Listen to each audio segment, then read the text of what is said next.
ताकि कोई भी उस चाबी को ले ना सके। और इसके बाद ही फिर वहाँ पे रात हो जाती है, और रात होने के बाद उसके लगाए हुए एंटीना को पता चलता है कि वो अब ख़राब हो चुका है, और ये और कोई नहीं बल्कि रेडिक और उसके भेड़िए ने ही किया हुआ होता है। और फिर वो उस एंटीना को देखने के लिए बाहर जाता है, लेकिन वो उसके साथी लोग उसे मना करते हैं कि तुम बाहर मत जाओ, हो सकता है कि रेडिक ने वहाँ पे जाल बिछाया हो तुम्हें मारने के लिए, लेकिन ये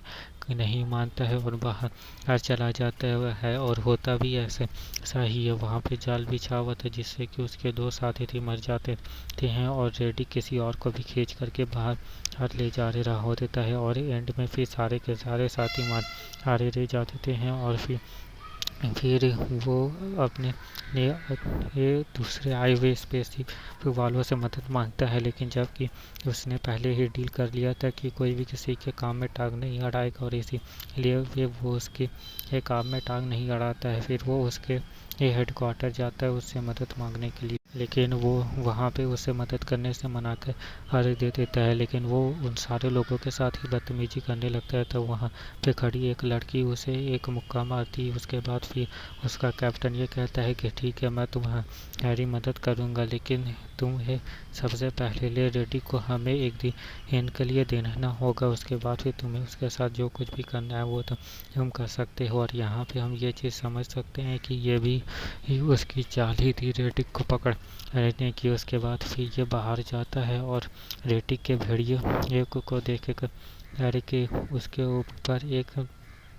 जीपीएस डिवाइस को फिट कर देता है, क्योंकि उसे मालूम होता है कि ये भेड़िया जाएगा ही रेडिक के पास। और होता भी ऐसा ही है, वो भेड़िया रेडिक के पास जाता है तब अभी ये लोग भी उसी भेड़िया का पीछा करते करते रेडिक के पास पहुंच जाते हैं। और उसके बाद फिर वहाँ पे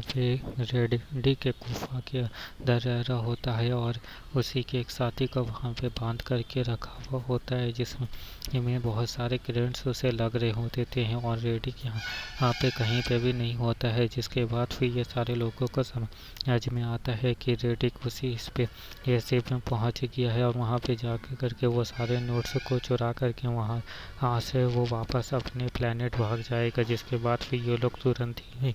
भागते हुए वापस अपने स्पेसशिप के पास आते हैं, और फिर वहाँ पे वो देखते हैं कि बहुत सारी स्पेसशिप की चीज़ें टूटी फूटी हैं हुई हैं। और फिर वहाँ पे वो लोग उसी इसे स्पेसशिप के नोट्स को चेक करने के लिए जाते हैं, और वो लड़का कह देता है कि मुझे पूरा यकीन है कि वो स्पेसशिप के नोट्स को चोरी नहीं कर पाया होगा, क्योंकि चाबी मेरे यही गली में है। और जब वो नोट्स को खोल करके देखते हैं तो सारे नोट्स वहीं पे सही सलामत होते हैं। और जब वो वहाँ से जा रहा होता है तो उस तिजोरी को बंद करना भूल जाता है। जिसके बाद फिर रेडिक वहाँ पे आके करके वहाँ के सारे नोट्स को चुरा ले लेता है। उसके बाद फिर वहाँ पे वो वापस आके देखता है तो कोई भी नोट्स वहाँ पे अवेलेबल नहीं होता है। जिसके बाद फिर वो बहुत ही ज़्यादा गुस्सा हो जाता है, और फिर वो लोग देखते हैं कि रेडिक वहाँ पे सामने से उनकी तरफ आ रहा है। और यहाँ पे फिर वो लोग अपने बाकी साथियों से मदद करने की कोशिश करते हैं, लेकिन वहाँ पे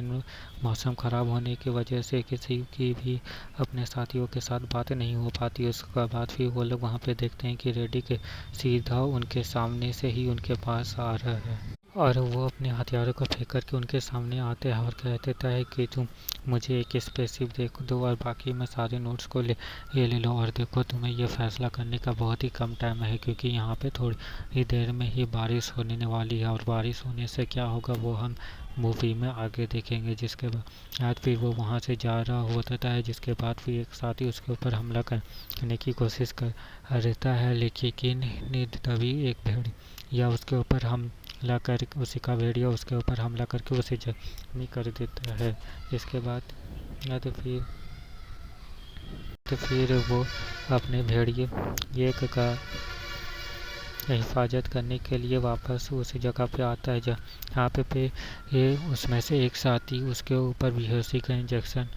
मार करके उसे बेहोश कर देते हैं और उस भेड़िए को भी मार देते हैं, जिससे कि ये वो लड़का अब उन सारे लोगों के कब्जे में आ चुका था। और उन सारे लोगों के कब्जे में आने के बाद फिर वो सारे लोग उससे पूछते हैं कि आखिर के तुमने सारे नोट्स कहाँ पे रखे हैं। तो वो